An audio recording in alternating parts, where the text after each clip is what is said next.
പ്രതിപക്ഷ നേതാവിന്റെ ജാഥ ഇപ്പൊ തിരുവനന്തപുരത്ത് പ്രവേശിച്ചിട്ടുണ്ട്.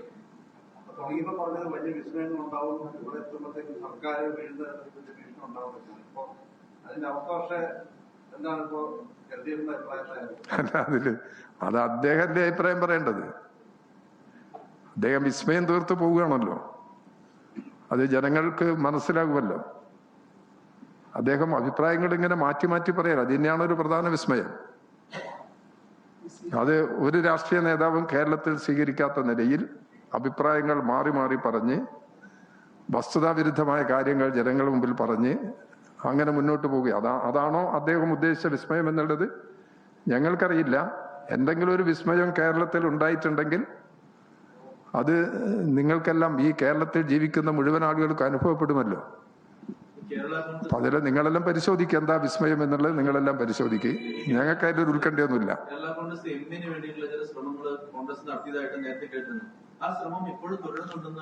അല്ല, അത് കേരള കോൺഗ്രസ് തന്നെ വ്യക്തമാക്കിയിട്ടുണ്ട്. കേരള കോൺഗ്രസിനെ കുറിച്ചുള്ള അഭിപ്രായം പറയേണ്ടത് കേരള കോൺഗ്രസ് തന്നെയാണ്. വേറെ UDF-ന്റെ നേതാക്കന്മാരോ LDF നേതാക്കന്മാരോ അല്ല പറയേണ്ടത്.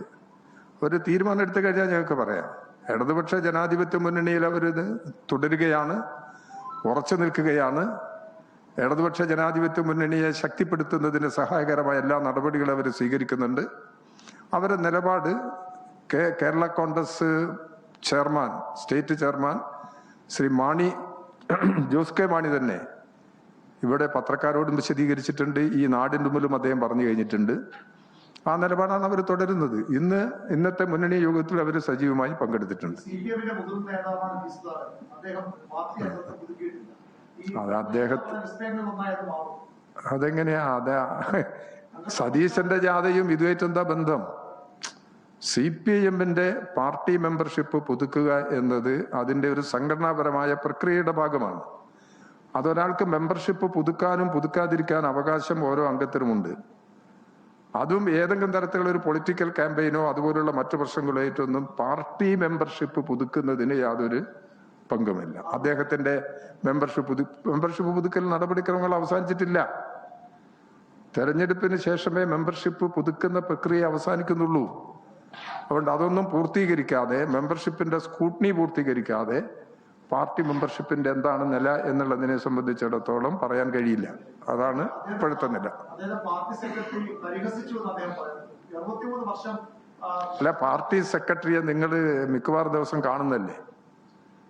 അദ്ദേഹം ഇതിനെല്ലാം വിശദീകരണം നടത്തുന്ന ഒരാളാണല്ലോ. അതുകൊണ്ട് ഇന്ന് അദ്ദേഹം കണ്ടില്ലാന്ന് തോന്നുന്നില്ല. ഇന്ന് പത്രസമ്മേളനം, നാളെ കാണും. അപ്പൊ അദ്ദേഹം തന്നെ വിശദീകരിക്കും എന്താണെന്നല്ല. ഒരാളെയും താഴ്ത്തിയിട്ടോ അല്ലെങ്കിൽ വില കുറച്ചിട്ടോ സമീപിക്കുന്ന പ്രശ്നം പാർട്ടിക്കില്ല, പാർട്ടി നേതൃത്വത്തിനില്ല. ആ നിലപാടാണ് ഗോവിന്ദ മാഷും പൊതുവെ സ്വീകരിച്ചു വരുന്നത്.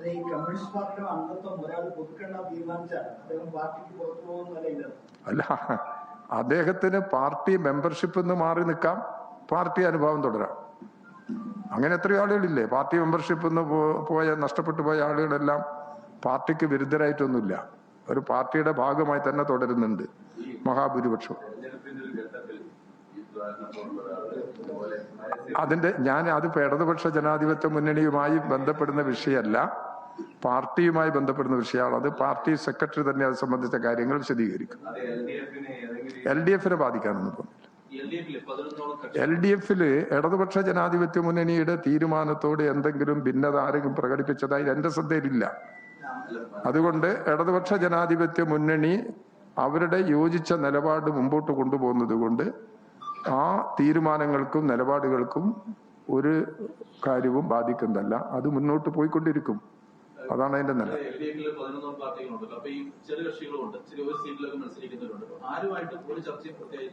അല്ല, അങ്ങനെ ഞാൻ പറഞ്ഞിട്ടില്ലല്ലോ. തുടരുന്നു എന്നുള്ളതിന്റെ അർത്ഥം ഒറ്റയും പൂർത്തീകരിച്ചില്ല എന്നാ ഞാൻ പറയുന്നത്. ചർച്ച പൂർത്തീകരിച്ചിട്ടില്ല. വിവിധ പാർട്ടികളുമായിട്ടുള്ള ചർച്ച നല്ല വിജയകരമായിട്ടാണ് മുന്നോട്ട് പോയത്. ചില നീക്കുപോക്കുകളൊക്കെ ചില സമയത്ത് ഉണ്ടാക്കേണ്ടി വരും. അത് വീണ്ടും ആലോചിക്കേണ്ടി വരും, വീണ്ടും ചർച്ച ചെയ്യേണ്ടി വരും. അത്രേ പ്രശ്നമുള്ളൂ. കാര്യമായിട്ടുള്ള ഒരു വിഷയമില്ല. അത് ഞങ്ങൾ തീരുമാനം പറയുമ്പോൾ നിങ്ങൾക്ക് മനസ്സിലാവും. ഇന്നോ നാളെയോ ഇലക്ഷൻ പ്രഖ്യാപിക്കുന്ന നില വന്നു കഴിഞ്ഞാൽ ഞാൻ ഇന്ന് പറയുമായിരുന്നു. ഞാൻ പറയാനുള്ള എല്ലാ കടലാസും എൻ്റെ അടുത്ത് റെഡിയാ. അതുകൊണ്ട് ഇതൊന്നും ആരും സ്വകാര്യമായിട്ട് ചിത്രം എടുത്തുകൊണ്ട് പോയിക്കളല്ലേ.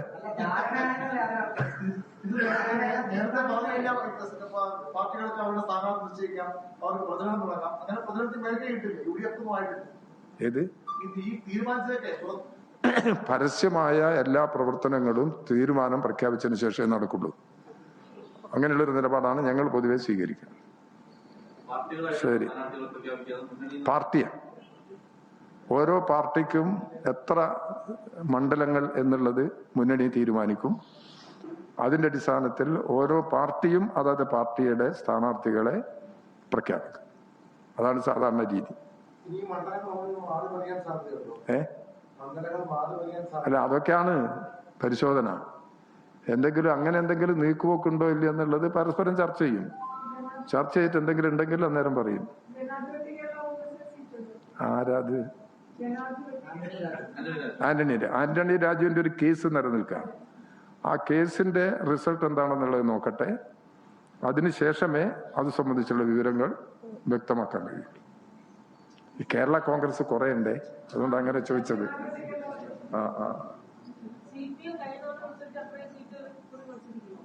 സംശയം എന്താ? അങ്ങനെയൊന്നും അതിനെ കാണില്ലാന്ന് ഞാൻ പറഞ്ഞില്ലേ. സീറ്റുകളുടെ നീക്കുപോക്കും മറ്റു പ്രശ്നങ്ങളൊക്കെ ഉണ്ടല്ലോ.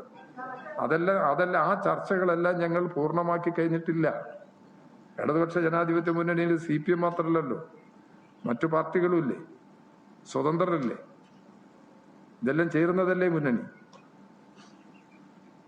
അപ്പൊ ശരി, നമുക്ക് വീണ്ടും കാണണ്ടേ? ഓക്കെ, ഡേറ്റ് ഒന്നും ഇട്ടിട്ടില്ല.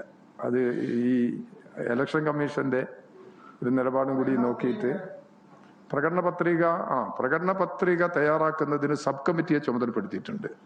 ഡോക്ടർ തോമസ് ഐസക്കിന്റെ നേതൃത്വത്തിലുള്ള ഒരു സബ് കമ്മിറ്റിയെ പ്രകടന പത്രിക തയ്യാറാക്കുന്നതിന് വേണ്ടി ചുമതലപ്പെടുത്തിയിട്ടുണ്ട്. പ്രകടന പത്രിക തയ്യാറാക്കി കഴിഞ്ഞാൽ അത് പബ്ലിഷ് ചെയ്യും. അപ്പൊ ഓക്കെ, ശരി.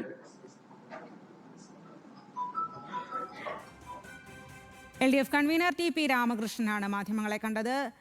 പാർട്ടി സ്ഥാനാർത്ഥി പട്ടിക അടക്കമുള്ള കാര്യങ്ങൾ, സീറ്റ് വിഭജനം അടക്കമുള്ള കാര്യങ്ങൾ തെരഞ്ഞെടുപ്പ് പ്രഖ്യാപനത്തിന് ശേഷമായിരിക്കും ഉണ്ടാകുക എന്നുള്ള കാര്യം പറയുന്നു. ഇക്കാര്യത്തിൽ എല്ലാം ചർച്ചകൾ ഉണ്ടാകുന്നുണ്ട്, തുടർ ചർച്ചകൾ ഉണ്ടാകുന്നുണ്ട്. കൃത്യമായ സമയത്ത് അതെല്ലാം പറയും എന്നുള്ളതാണ് പറയുന്നത്. അതുപോലെ G സുധാകരൻ ഉയർത്തിയ വിമർശനങ്ങൾക്ക് മറുപടി ഉണ്ടായിരുന്നു. G സുധാകരന് മെമ്പർഷിപ്പ് എടുക്കാതെ മാറി നിൽക്കാം, അത് LDFനെ ബാധിക്കില്ല. അക്കാര്യത്തിലെല്ലാം പാർട്ടി സംസ്ഥാന സെക്രട്ടറി പിന്നീട് വിശദീകരണം നൽകും എന്നതടക്കം